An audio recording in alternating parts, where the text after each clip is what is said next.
Decorating Pages is a podcast dedicated to taking you behind the scenes of the designs of your favorite TV shows and films.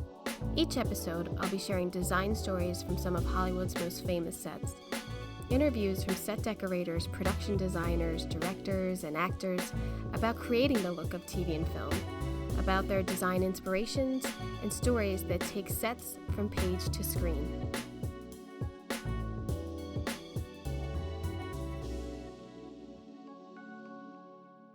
Hello and welcome to Decorating Pages. I am your host, Kim Wanup. How are you? How's it going? Beautiful springtime in Los Angeles. Actually went to an event.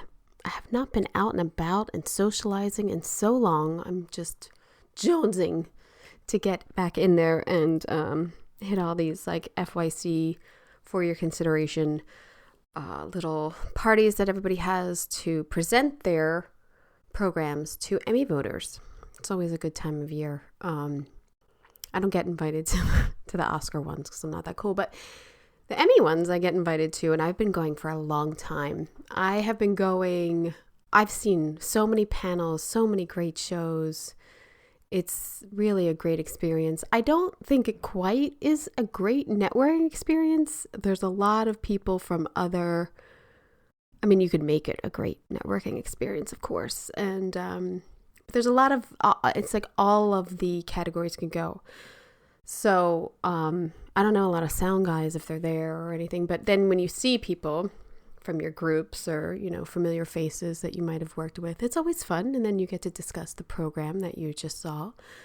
So I always really liked going to those. So I went to the event for The First Lady, which is airing on Showtime, which I haven't gotten a chance to watch yet, but I will. I'm trying to get to that this week because I think it looks superb, and I love Michelle Pfeiffer, and she's playing Betty Ford, and there's the Michelle Obama one with Viola Davis, and who is it? Roosevelt is being played by, what's her name? Gillian Anderson. Yeah, I'm sure it's phenomenal.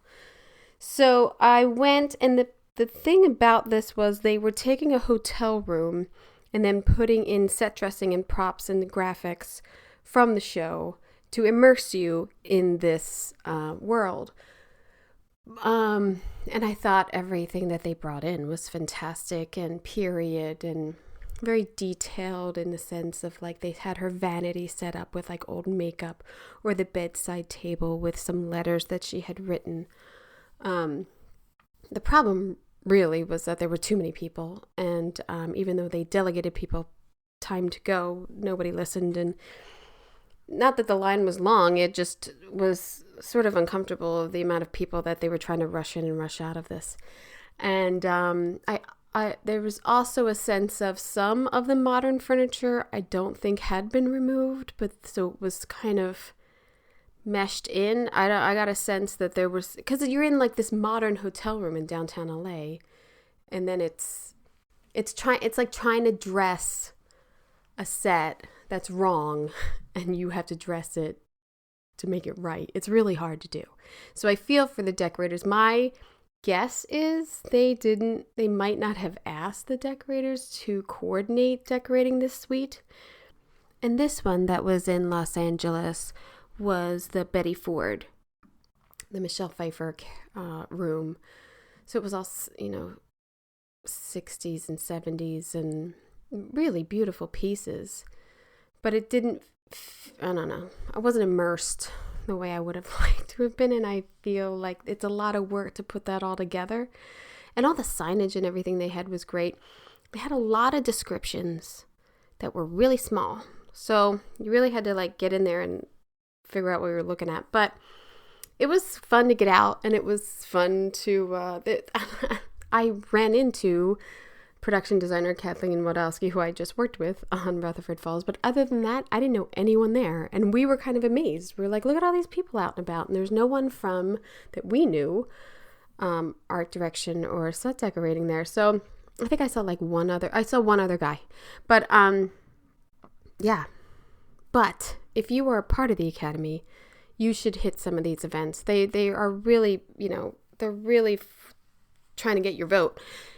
But usually they have good food and free alcohol. But it is a good thing to like get out there and immerse yourselves in someone else's project.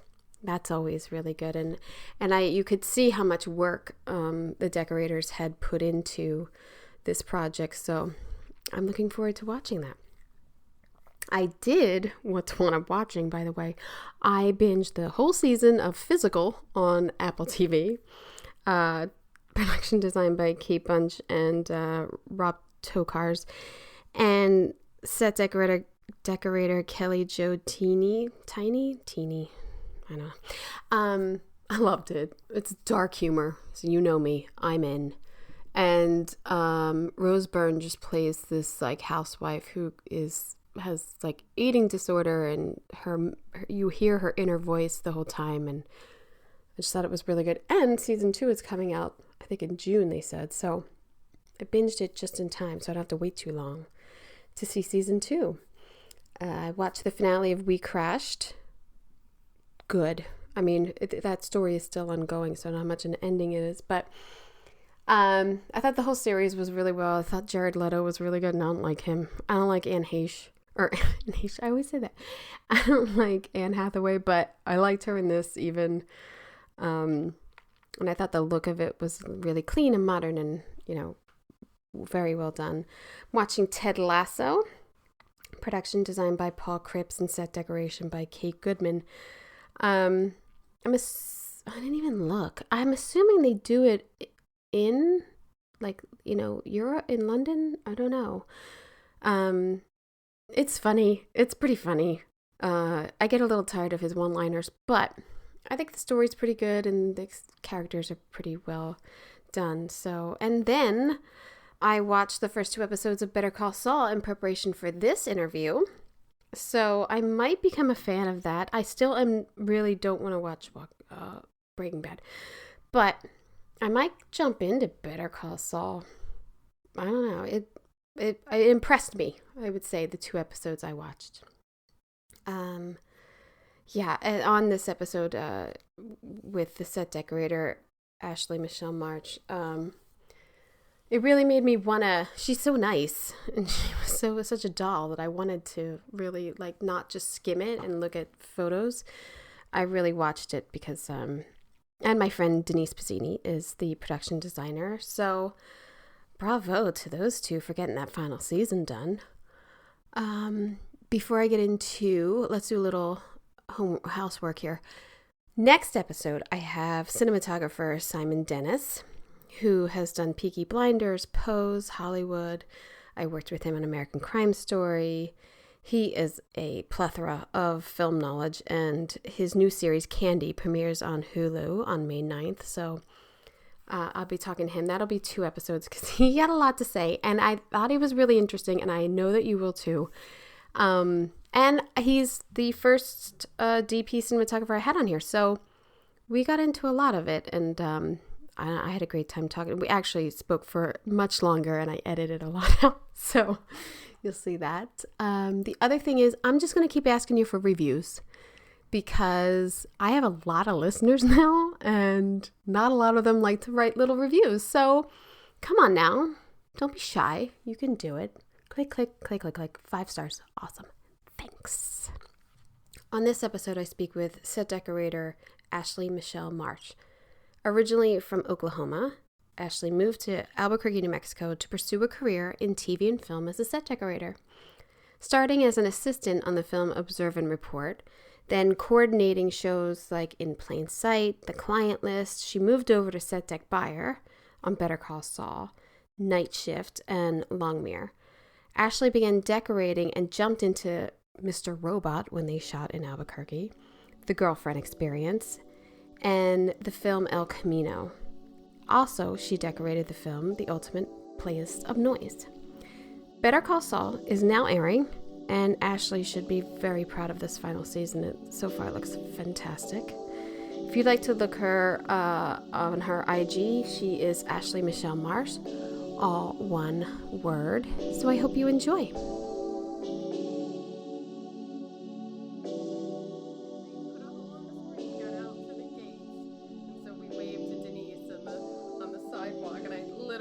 that's the last time I've seen her. It's a sin. Because she left. You know, she left to do Saul and... Yeah, we were doing Saul for 14 months almost. Yeah. So last season, I mean, is it really the last season, do you think? Yes. Yeah. Oh. Yeah. 100%. I think it's the last season. And Vince has said that he thinks maybe there's more stories to tell, but he's done for now. And you have been so involved in it for so long. Because you were into it and then you came back, right? Because you were the buyer on Breaking Bad? Or Saul? On the first season of Saul. I came Saul. halfway through and helped them. And then I was like, okay, I don't think I'm going to do this anymore. And then season 4, they called and were like, hey, we're having some issues and we would love to bring you in as decorator. So I finished that half of the season. Wow. And came back for season 5, season 6, and then I also did El Camino. Right. That's what I'm saying. Like, you've been in and out of this world. You must, like, dream about these characters. Or, like, that they're real people at this point. I mean, yeah, it certainly made it easier for the last season because I felt like I really knew these characters. Right. Whereas, you know, when you first start on a first season or something, everyone's still testing the water on who these people are. Yeah. But by the end, you know. I like that. Like, I know decorators who are, you know, it's one and done season, or like I was there for 2, I'm good. But I always liked like developing these characters over time and sort of seeing like, you know, a part like when and then people always get together and then you gotta like mesh their personalities in the decor or not. And the development over the story and time, like. I mean, that's one of the best parts of our job is being able to tell a visual story. Yeah, definitely. With their small details and other small things. And when you get to grow with the characters, it's just so much more rewarding. Yeah. I think, too, like, I've been on a show, and it was, like technology changed while I was on the show. Like, I stayed a little too long on Bones. But, like, for you, even though it was a flashback, though, so you were kind of, right? It's a period piece. Right. Ish. Because we start in 2004. Mm-hmm. Then by the time we get to the end of season 5... I think we're in, like, 2007. I could be wrong with that. 2006, for sure. But even in just that small amount of time, it goes from, like, CRT TVs to, like, the first generation of flat screens. Yeah. Because you start, and especially when you're decorating, people are like, oh, like a TV, and then you're like, you know, everybody's flat screens now. I don't care if it's grandma or it's, you know, no one's really working with those big TVs anymore. No, because you could go to Walmart and get a small TV for under $100. Yeah. I literally said that to my last, I was like, this is grandma. She went to Walmart. She bought a TV. Like, there's no big old TVs. Then we're really dating this house. And if you want to go that way, that's cool. But that's also a fun little niche way to seal someone in time, but for the most part, people aren't living like that. No. So you have 13 episodes in this last season. How hard was it to kind of be done with that after being with these characters for so long? Well, I would say it was hard in the sense that we were saying goodbye, but they're wrapping up so many stories and the timeline gets a little bit more fluid. So a bunch of new stuff too, not just closing out old chapters. Wow. Like for your premiere and everything, I mean. Yeah, it's really exciting. I mean, the fans received it so amazingly, which is what you want. Yeah. It's hard, I think. I was talking to someone about this because, you know, a lot of times you do streaming shows and then you're like, I don't know. I mean, you kind of hear an article about it. There's no more like checking, ratings or anything. There's no like, So you really gotta dig in and look for like what fans are saying, or like if people are responding to your social media, or it is good. It is nice though. Yeah, I think they said AMC said it had the highest viewership of any of the premieres. Nice, that's fantastic. And it got the most like signups for AMC Plus that they've ever had. So that's great. I think it's coming back. Yeah. No one cared that it was 2 years in between, I guess. No. I mean, look, how many times, like, Sopranos used to have, like, a year and a half at some point, or, like, Mad Men. I mean, nobody cared. They just want the story. They just want it. Yeah, they're hungry for the content, and that's good. I wanted to ask, is it the same DP? We have 2 DPs this season. We've had the same DP. His name is Marshall. I can't remember his last name right now.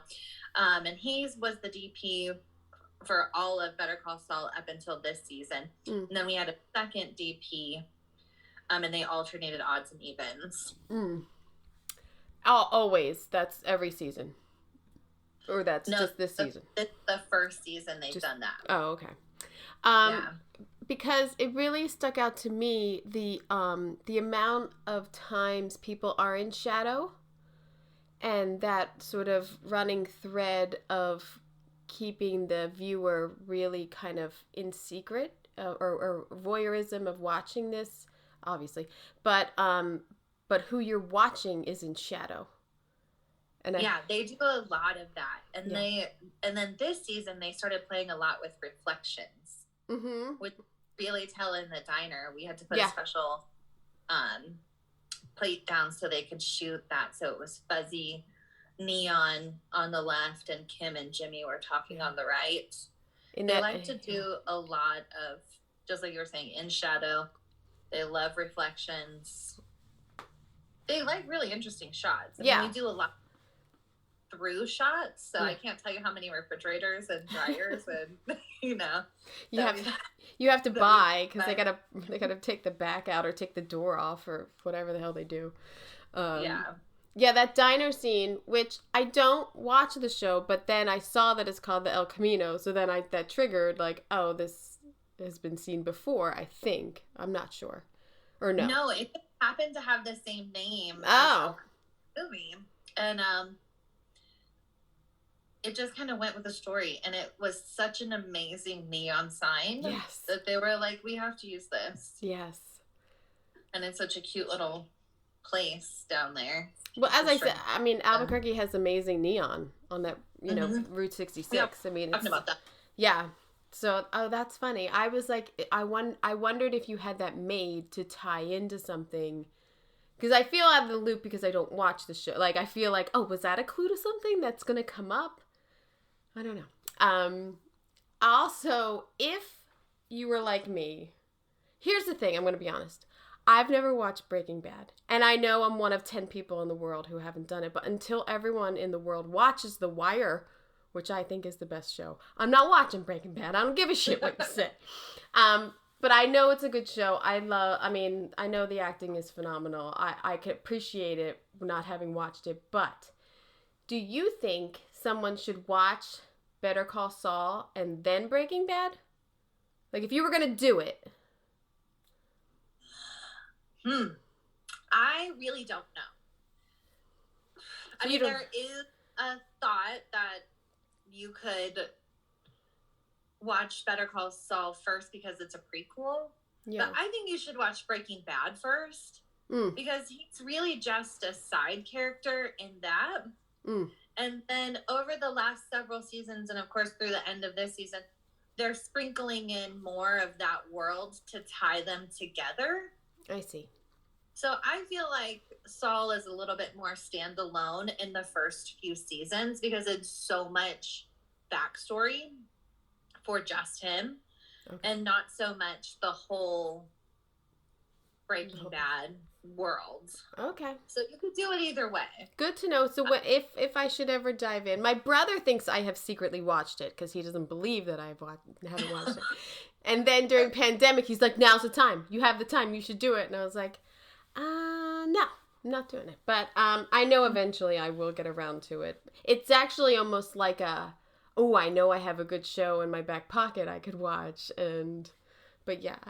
How hard was that opening montage with that huge mansion and all those rooms and things being packed up? And like, were all those scripted, or did you come up with things to throw in there and options for them? Yeah, we got to come up with everything that was in there. There were a few scripted things, but in terms of the moving pieces of it, our director actually hired a dance team. Those are all dancers. Oh. And so, like, then we had to be ready early because they had a rehearsal on Sunday, and then we shot it on Monday. But we had everything ready, and then they brought this dance team in, and they basically choreographed all of those slow, steady movements together with all the cool stuff that we just got to be like, how about this? Right. How about this? Right. And I'm sure that was a coordination with props also. I mean, they're all handling basically set dressing, but, you know, it's still... Yeah, I mean, mostly in that, the props team dealt with all the Easter eggs, which the whole thing where they're showing... like the Beanie Babies going into a box, and there's like a Mesa Verde photo that's in there, and then there's an H.G. Wells book. Those were mostly props, but everything else was set dressing. It was a long scene. It was a long montage. Whenever I see the word montage, I just cringe. Like, ugh, this is gonna take so much effort for this amount of time. Like, it's so, no one knows the pain besides us of like, montage. That's a lot of work.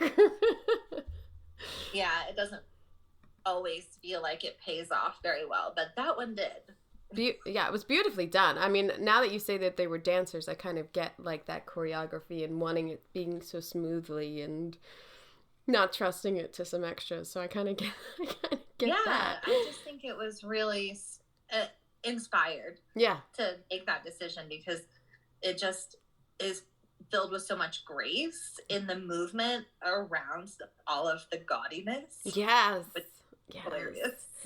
Did you block shoot the first two? Or was it separate? No. We did not block shoot anything, except that we had like 17-day episodes. Oh, okay, yeah. So, I mean, we had plenty of time between each one because they had so much they needed to shoot, and then also they were trying to go slower because of COVID. Right. Yeah, because you can't have as many extras. You can't, you gotta pace yourself and with crew around, and we're still all dealing with that. I mean, I can't believe we're still all dealing with it, but and I can't even.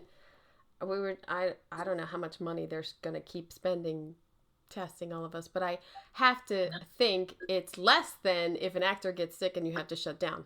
I feel like that's probably that seesaw, like test 60 people a day or shut down, so it's gotta cost less, I would think. Yeah, I think so. When did you start shooting the last season? We started shooting March of 2021. Nice. And you wrapped when? We wrapped February 2022. Wow. Yeah. We did have an unscheduled break in there due to Bob's heart attack. Right. Oh, right. Off. And then that was kind of a weird shuffle because we had to, try and find the scenes that were relevant to the timeline that didn't have Bob in there. It's funny because I was thinking about that watching it, like, he looks kind of thin here. Maybe he's not feeling good that day. Like, maybe it was a precursor. I don't know. He's super thin now. I mean, He's very...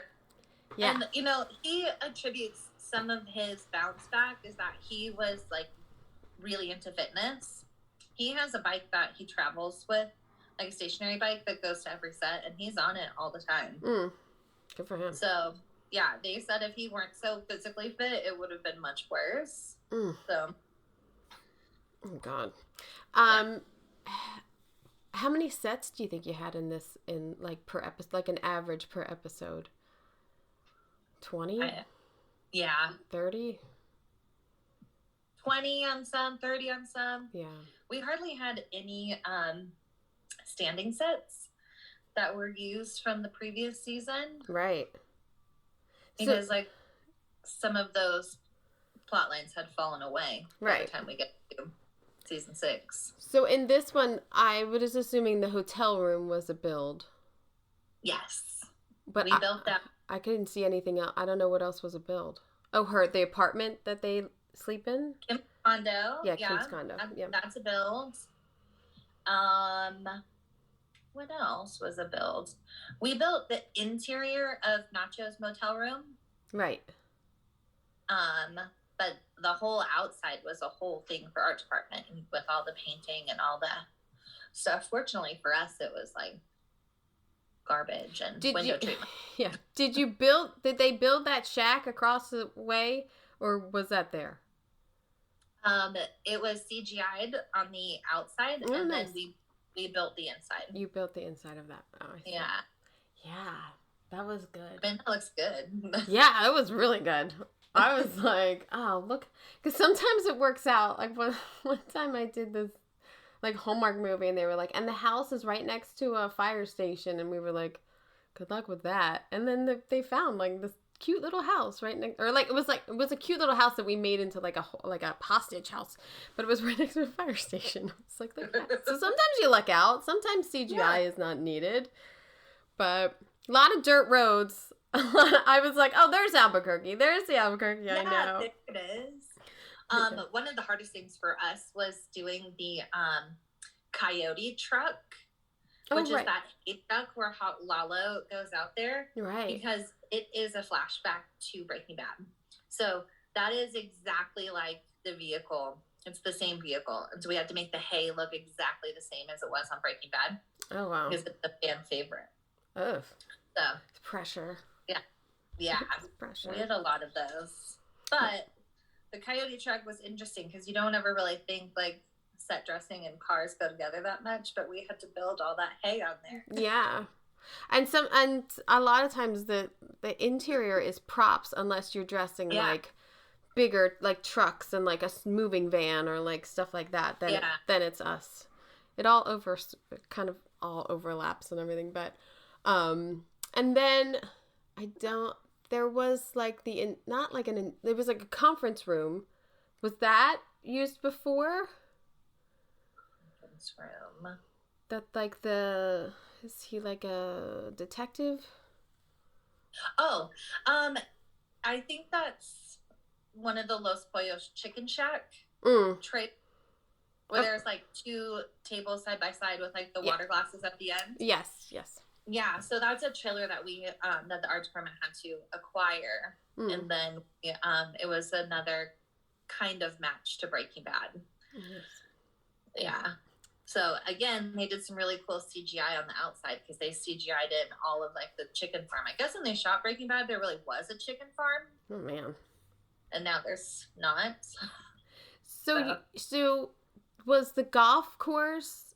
Was the country club a country club, or was that like a restaurant? Like I was like, what a cool, with that center like column in the middle. It was so cool.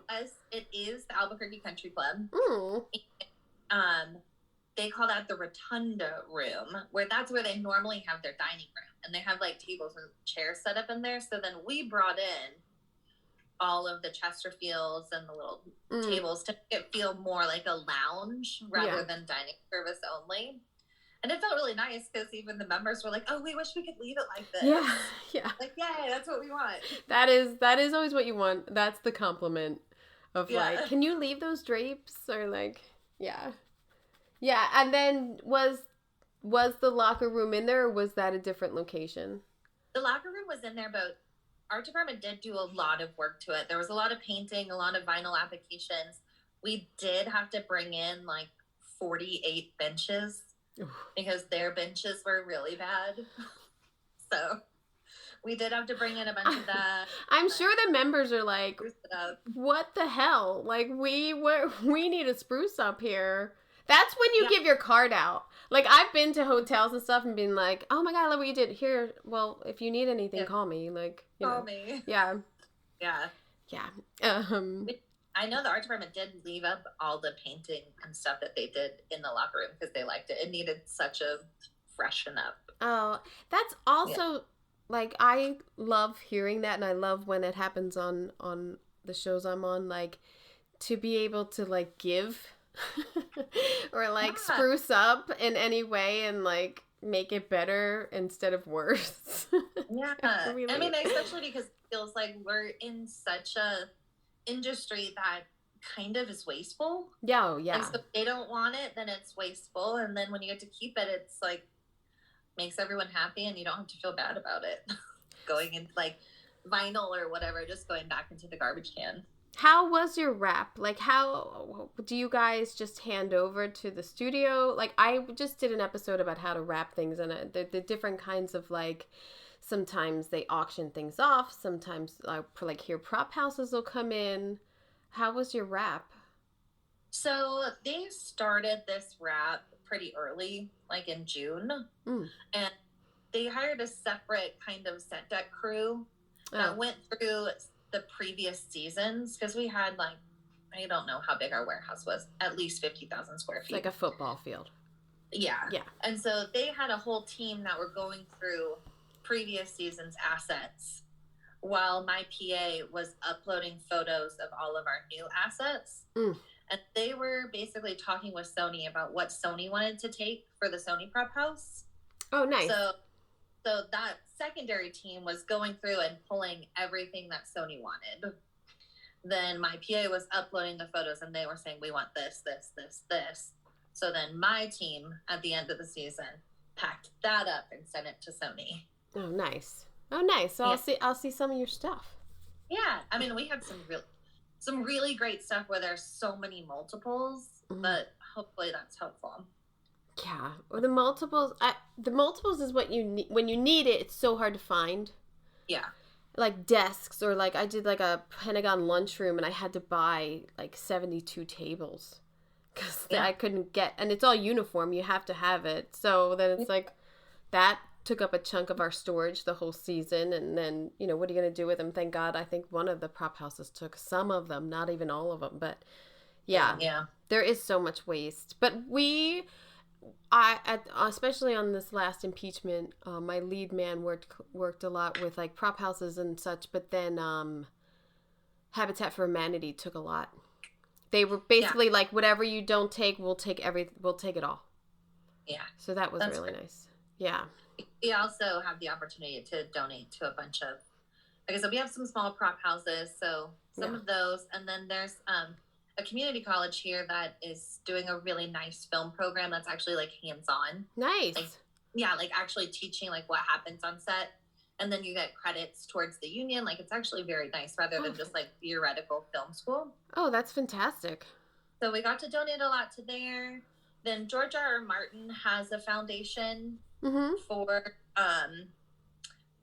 young filmmakers as well called the Stagecoach Foundation. We got to donate a bunch of stuff to them to get them off their feet so they can be like a prop house.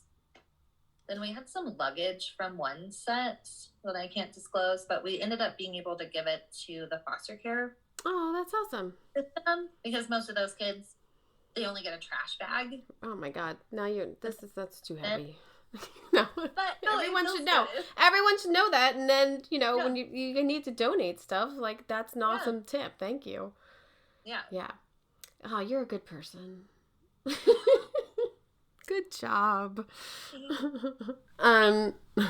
What was your favorite? I guess you can't say your favorite set all season, but in the first 2 episodes, that tree house at the beginning, was so fun. Yes. So gaudy, so over the top. Everything that you normally would want to say no to, you could say yes. That bathroom. Yeah. Yeah. We had to have that toilet custom painted. Oh, I bet. Oh my God. The whole room. I mean, it was amazing. Yeah. Incredible. So that bathroom too was amazing. I don't know. But I wish we would have seen more of the Ramos farmhouse, which is when Lalo is going to see those people. Yeah. because that one was one of our biggest, like, transformations. It was very dark. Yeah. It was basically like a little garage kind of thing. And put a bunch of latillas up top, and we had all this beautiful handmade Mexican furniture that you could barely get a glimpse of. I hate that. I mean, I think they do keep it wide a lot, but it was dark. I know exactly what you mean. I was kind of straining to see. I'm with you. Yeah. Just like, can't you move a little bit more to the right? Like, go straight down. I know. I hate that. But I really did love that set. Well, that's fun. What I wanted to ask you, are you watching anything that inspires you right now? Not particularly. I know we kind of talked about Mythic Quest last time, and I really liked that and thought that was fun. But I've been watching trash. I mean, not really. We went back and started watching Game of Thrones again. It's so good. I've watched it again. It's so good. It's so good. So that's not the trash I speak of. But, you know, like, I watched that and I'm like, I wouldn't want to touch that with a 10-foot pole. It looks like so much work, so much custom work. Cold. It looks freezing everywhere they're going. Yeah, I don't know. I'm out. It's definitely inspiring, but I want to watch it. I don't want to do it. Yeah. It looks so hard. I mean, I asked that question, and then I was just thinking, because of the style and the Better Call Saul that you've been in. Does it inspire you, like, oh, I really want to do a fantasy, I really want to do a period piece, like... I really think it makes me want to get further into period pieces. Because I like with this, you just get to dip your toe in. Right. Because it's, you know, just... Some people acted like it was 1,000 years ago, you know? Yeah, it was like, no, we do not have to have... trying to think what really bothers me, but like, no, there shouldn't be typewriters everywhere. Yeah, Rolodexes. Yeah, Rolodexes. Like, I know. I got one guy in my crew loves to throw in a Rolodex, and I'm like, if I see one more fucking Rolodex, you're out of here. But yeah, Rolodexes always get me when you're doing not so far ago, like 2000s or 90s, like even 90s. I don't think, maybe early 90s. I don't know. Yeah, maybe early. I mean, we used them on impeachment because it was government issued, and we had a whole discussion of like, no, they still have them. Like they don't update their shit. Like like we had a whole thing. But yeah, period was good. I mean, I watch Miss Maisel and I just want to die. Like I just love those sets. Yeah, it's so gorgeous. Good. Yeah, I would really love to do a firm period piece. We just gotta secret it. Board out. We all have our vision boards. Yep. And I really would love to do that. Yeah. So it's on for 5 episodes and then it takes a break and then there's 5 more? Is that the deal? I think it's on for... Well, August. It comes back in 7 episodes. 7, and then it's on for 7, and then it's on for 6. Are you gonna miss these characters? Are you gonna miss it? No. You're good. I'm done. I'm glad I got to ride it out. Yeah. But I'm also glad that they will be tied up neatly. Nice. Yeah. That's good. That's good to know. Yeah. Can you talk about any challenges of any dressing you had to do without giving anything away this season, you think? Or we could talk about last season. Either one. We can talk about this season. Yeah. I mean, in terms of this season, we are in more places than just Albuquerque. So that makes it interesting. Because Albuquerque is such a big character in Better Call Saul and Breaking Bad. Yeah.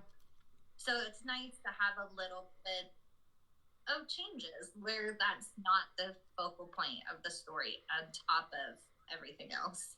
Well, and it's a little bit of a challenge. Like, how do I make this look like DC, or how do I make this look That's always fun. Yeah, it's the problem solving of it is the most fun. Yeah. Or not, no. Or sometimes it's challenging. We did have some really big challenging sets, but overall it was a really great season. Yeah. The way that the fans are with the show blows my mind. Yeah. I love that they released the first teaser trailer with no dates and said, hey, this is our premiere. And they let the fans decipher the code that they had left in the teaser trailer. What? Yeah, so in the teaser trailer, it shows the twins walking past the crime scene, letters. Mm-hmm. And those letters, they deciphered, 418 from what numbers in the alphabet those are. Don't you wish you had that time? I do. I mean, if I had that time, what would... I mean, I don't think I'd be doing that. I know. I don't think I'd be doing that, but if I was really into it, maybe I'd sit there and figure that out. That's good for them. That shows what's how crazy this fan base is. That shows the love. So what are you gonna do? Mm-hmm. But you're not from Albuquerque. I'm not from Albuquerque. I've lived here for about 15 years. I grew up in Oklahoma. And then how'd you decide Albuquerque? Well, I was a theater design student, and my sister was a film major out here in Santa Fe. Oh, okay. And I was doing theater, and she was kind of doing film, and she was like, hey, just come out here. I think it'll be great. I think you'll have a lot of opportunities.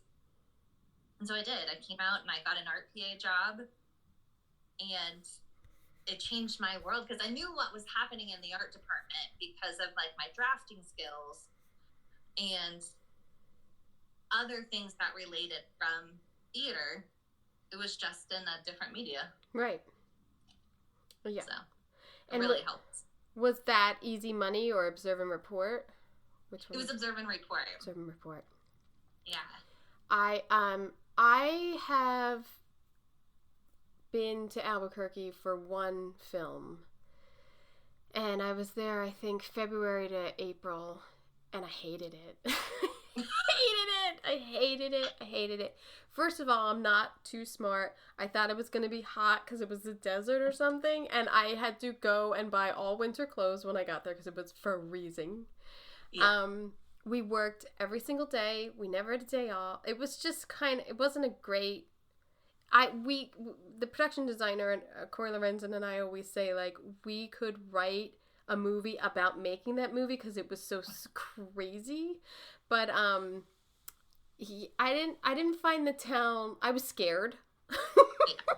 I was a little scared, and we were filming in some sketchy places, but I do remember the neon signs everywhere along Route 66 was our favorite thing to do. That was one of the plus. Yeah, that's really cool. Do you mind telling me what show it was? Oh yeah, it was Fanboys. It was a movie. Oh yeah. Yeah. My friend Jess was working on that in some capacity because he has the Star Wars. Oh, we depended. Italian stuff. Yes. And friends with all those guys. Yes, we highly depended on those people, and they were fantastic. And before, they were throwing parties, and we would all go to the parties, and they would have all these. They're here's a CP3O drink, or they had a whole underground. It was fantastic, and especially for wardrobe too. They needed. They already were living in that culture. Yes, and I never knew that all these little legions were all around the country. I had no idea. I had no idea either. But it's huge in Albuquerque. Which was great for our film. It helped us out a lot. So we couldn't have done it without these people's knowledge of correcting. I mean, I know I'm a Star Wars fan, but I wasn't them. It was great.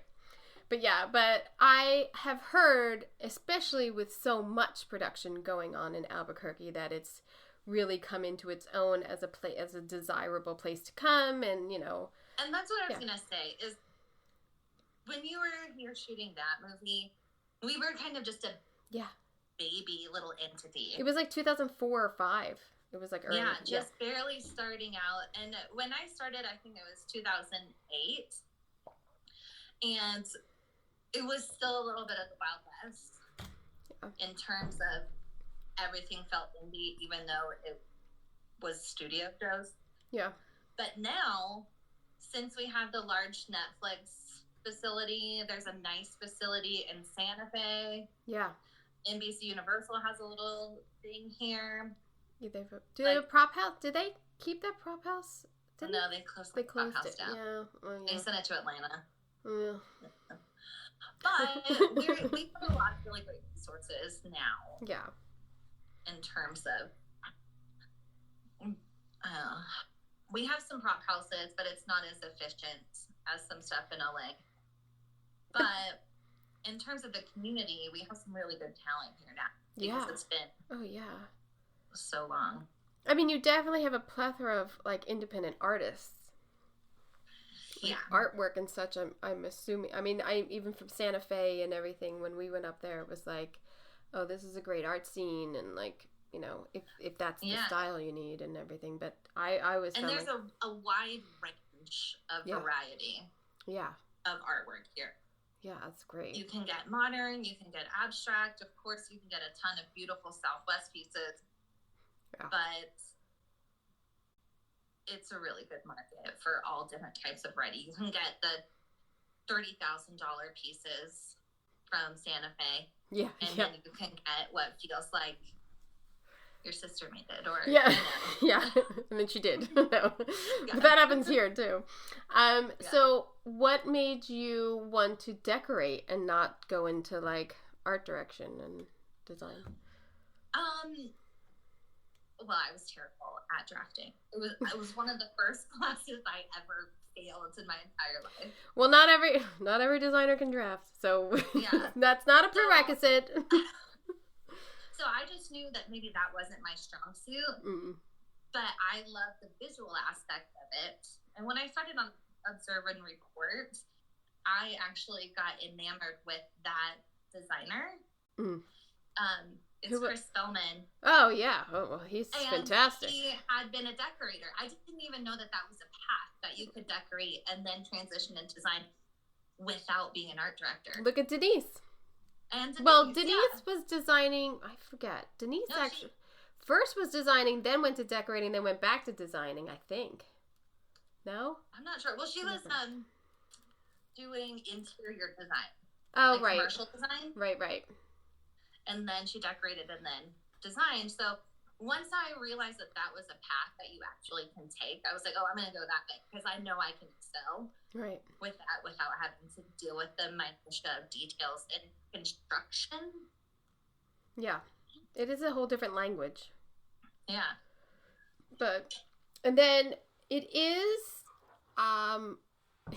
a good thing when you're in a city where productions are starting to come in and they need people, and then you you can do the job.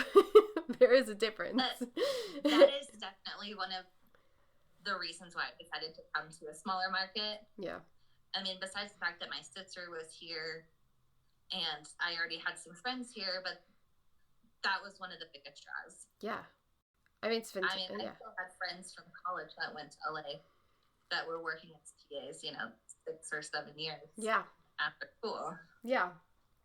It's hard, and especially because PAs don't make a lot, as they still don't make a lot, which is pathetic and sad. Just hard. Yeah, and you're doing a lot, and you're working a lot of hours, and, depending on the production, it's you're in demand all the time to do tasks which need to be done, and so, yeah.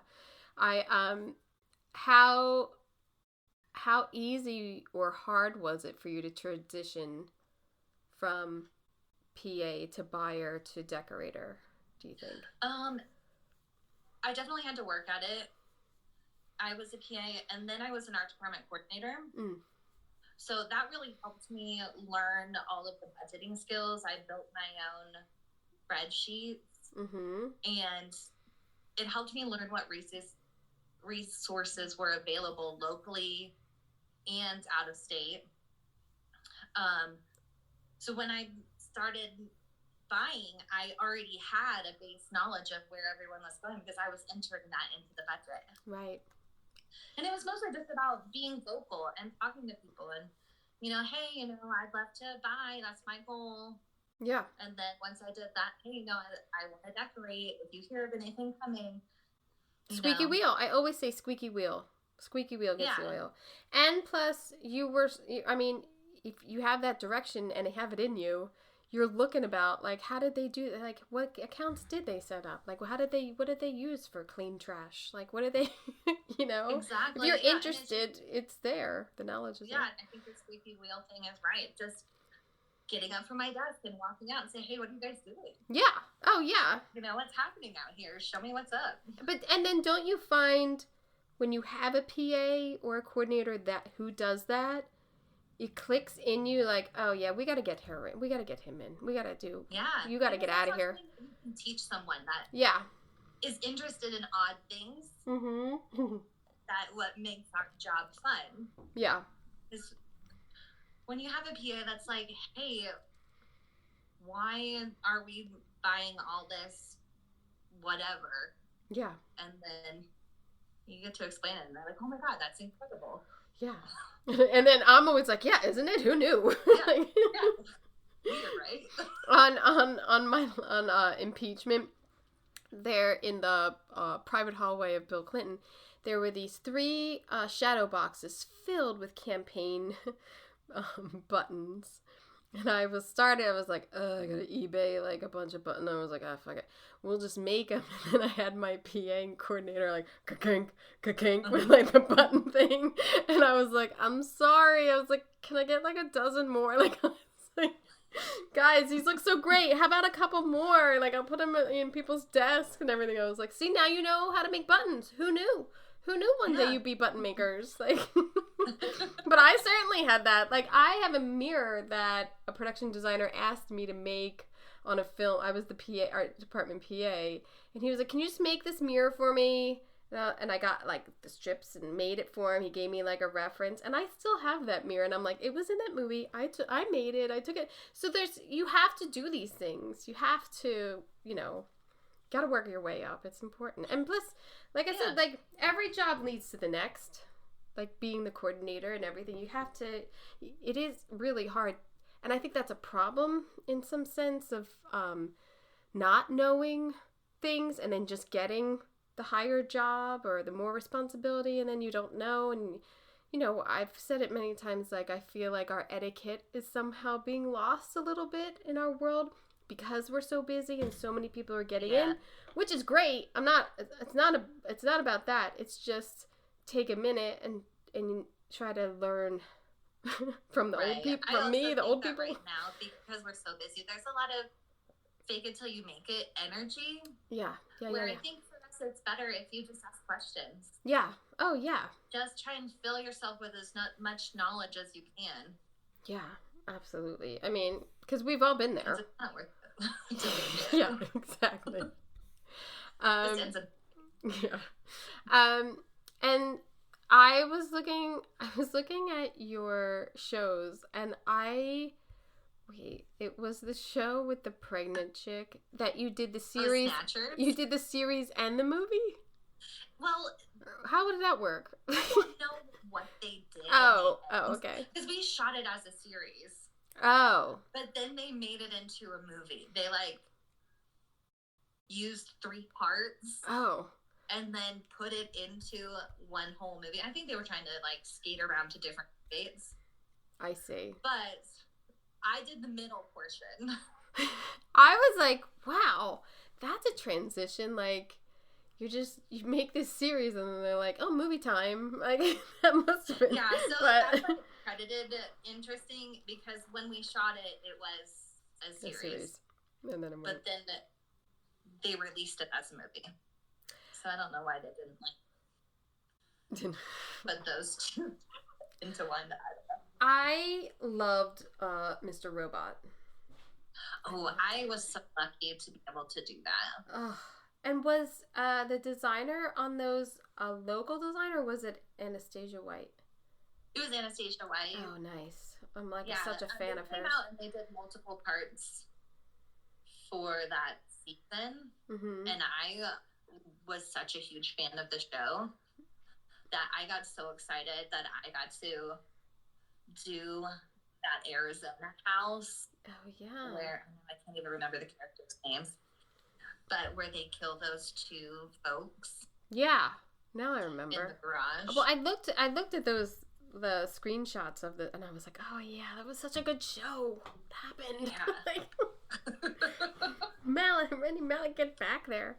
Then it got really confusing. It actually did get really confusing in the end, but I really liked it. Yeah. Oh, and I got really excited because we got to do the movie theater where they show the dad. God, it's been so long, I can't even remember anymore. Their dad. Yeah, Rami Malek's dad. Yes. Christian Slater, when they were a kid. And so we got to do the movie theaters all 90s. Right. That's fun. Yeah, it was really exciting. That, isn't that hard though? Like in the middle of the season, kind of. Or did they block shoot? They just came out and did that, but it was in episode 1, 6, and 7. But, because I've taken over shows and it's that always like I have the respect for what is here, but I kind of want to. I mean, you have to be that world was so stylized. You got to turn on. What was nice about having Sasha come out, and before she came out, it felt like just a regular relationship with your designer. Mm-hmm. Like, hey, this is what I'm thinking. Here's, what do you think? Just a really nice back and forth. Oh, that's nice. Before we shot, so that was good. It felt really integrated. How was decorating the girlfriend experience? I mean, that was a really fun one. That's really fun. I did get a lot of backlash from some people. They're like, "You're doing porn." Yeah. And I was like, no. It's tasteful. So I thought that portion of the season was really interesting because it was about a woman who had been an escort. Mm-hmm. Yeah. But that was only a small part of the story. Our director, Amy Seismitz, did a really interesting job of picking out these locations that felt alien. Yeah. And that was one of the most fun parts, was building onto that like starkness of these locations either out in the middle of nowhere or in the middle of town that just made you feel isolated. It's very hard to style. It's very hard. I always say like nip tuck when Ellen Brill did that early on, and like, how did she pick that one vase? Like, how did, like, when you do like crisp, stark, stylized things, like the pressure of just getting that one thing. And it seems like I have to say I didn't watch the show, but in the photos that I had looked at and looking at now, it's very stylized. Like, it's commitment to like 2 chairs and 1 table. Like, it's a beautiful job. Well, thank you. Yeah. It was definitely really fun to do these harsh lines against that beautiful actress. Yeah. Like, it was 2 worlds in itself, just her versus the furniture and artwork. Yeah, I could see how that goes. I mean, even her hair is soft and curly, and like everything is harsh around her. That's beautifully done. Mm-hmm. Beautiful palette. Yeah. That's fun. Yeah. What has been, I mean, I'm assuming you're going to say, what about a Better Call Saul, but what's been your favorite to do? I feel very fortunate to have been involved with Better Call Saul for so long because they have an idea about how things should look as well. So being able to play well within their parameters has been very challenging and also very rewarding. Yeah. But one of my most favorite things was a movie I did in upstate New York with American High. Mm-hmm. Our designer, Catherine Eder, we did the ultimate playlist of noise. Yeah. And we got to do the aunt's house that was supposed to be in Brooklyn, and it was really kind of zany and fun but grounded, and that's been one of my most favorite sets. We had this loud couch, you know, kind of animal portraits in classical garb, and then I don't know, just a really fun and zany set. And was that a choice in design and decorating to have loud sort of patterns and colors because it was about him losing his hearing?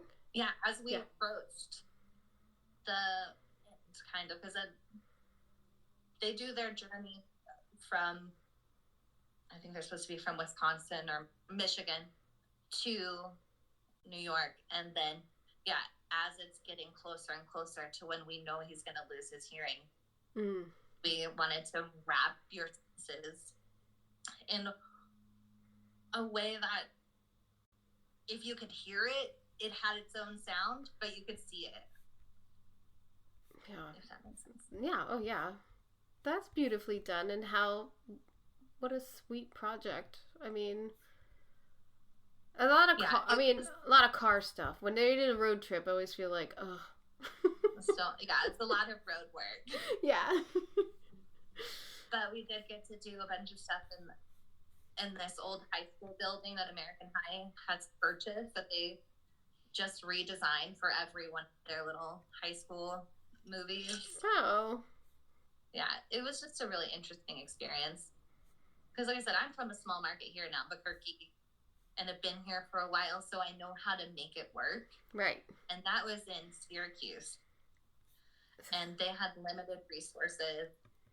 And it just felt good to be helping a small market, realize what they have. Yeah, that's awesome. Yeah.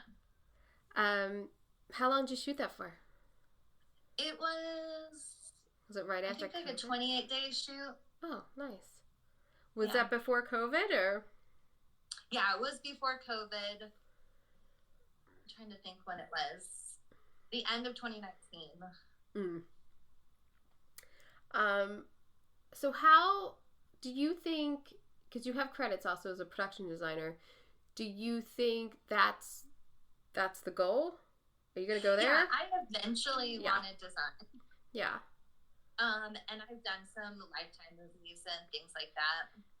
But for right now, I want to focus on decorating. Yeah.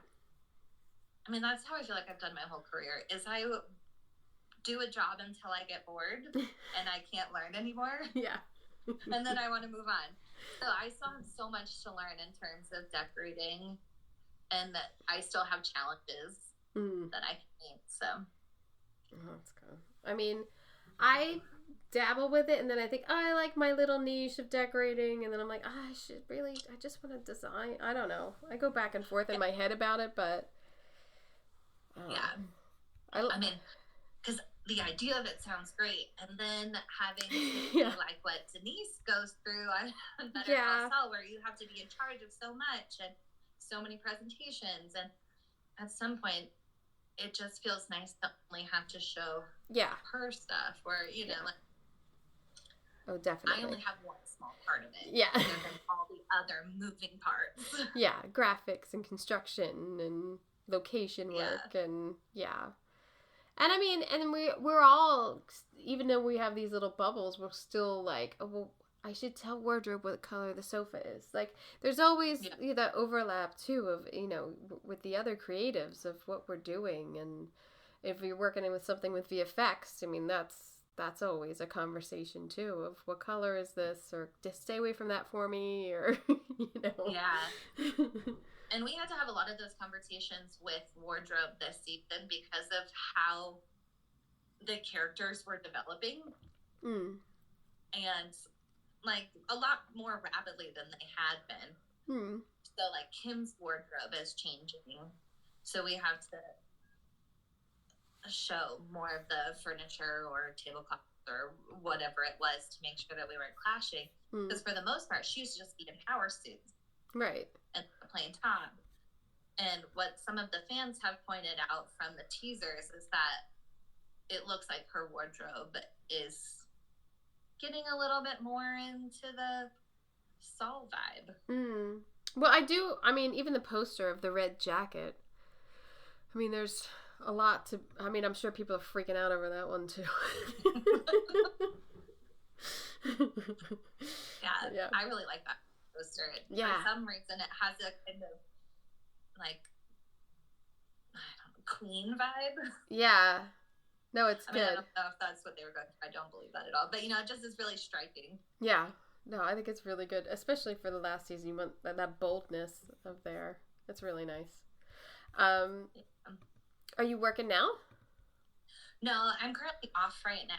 Nice. I decided to take some time off. Me since too. Like I said, we were doing this for like 13 and a half months. Yeah. What are you watching? You watching anything good? What are we watching? My husband and I watch a lot together. We actually just finished watching Mythic Quest. Oh, how was that? On HBO Max. Yeah. It was so fun. Really? It's my husband started that, and then I didn't get into it with him. It was good? It was good. I kind of went into it with low expectations in terms of emotional intelligence. Because it's Charlie Day. I love Charlie Day. And how good it is. I do too. And he's just one of the producers and writers, but I haven't even looked up who designed or decorated that. But it is such a fun space. Because they're running a video game headquarters, and they have all these cool graphics and all this fun, like, interactive workspace. Fun. Yeah. Maybe I'll jump in with him. I don't even, he'll start shit, and then he doesn't, he has like 10 things he's watching. I don't know. He doesn't follow through. But, like, the things we watch together, I'm like, listen, tonight we have Miss Maisel, Snowfall, or Julia. Like I said to him the other night, I go, which one are we getting into? Because I gotta get my state of mind, because they're completely through different. But we gotta start pounding out these snowfalls. Like, we're falling behind. I gotta finish the season. I find it's really hard for us to, like, finish anything that we watch together. So we have our own shit that we watch. That's how it is. Yeah. It's like the only thing I can get him to watch sometimes are, like, things that are funny or things with blood. Yeah. So, like, we just watched the last season of The Last Kingdom, and he was so into that. Oh. It was cool. It was good. My husband picked this movie the other night, Tesla, which was Ethan Hawke playing Tesla. It was so bad.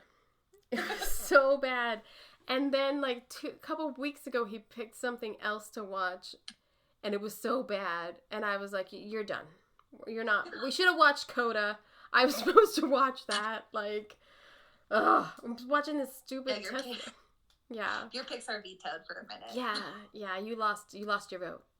The sets, and it was interesting what was going on, but, like, the story, and it was so bad. I was like, oh my god. Thank God I just internet while something's on. I mean, as we all just work and, like, do shit while we're trying to relax. But is there anything, like, a favorite film or TV show that you wish you decorated?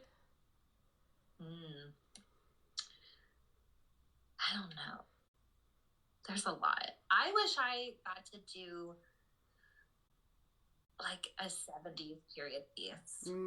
That would just make my day. That is. I love the 70s as, like, film. The 70s films, I think, are the best.